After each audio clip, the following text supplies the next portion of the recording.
चम चम चमके लीलार ए माई लाल चुनर बीच निखरल बा चेहरा चम चम चमके लीला।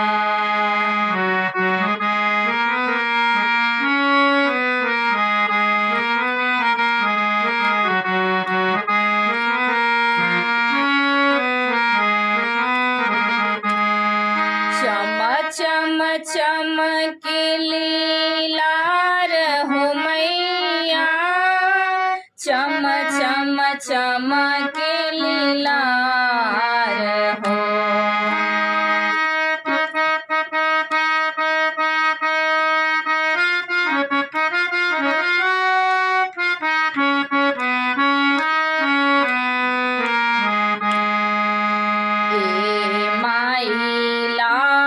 चुनर बीच निखरल बा चेहरा चम चम चमके लीला।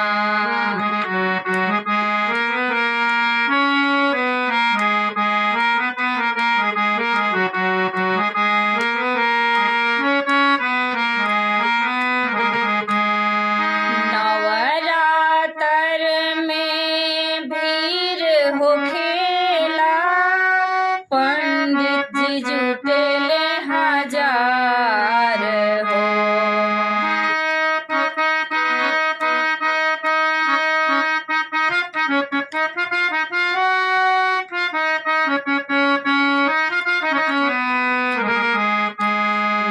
नवरात्र में भीड़ होखेला पंडित जी जुटेले हजार हो।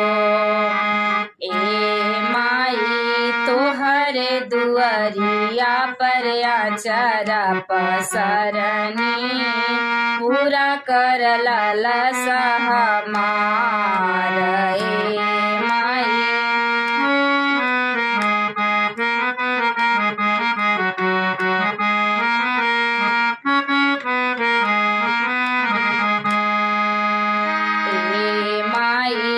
लाल चुनर बीच निखरल बा चेहरा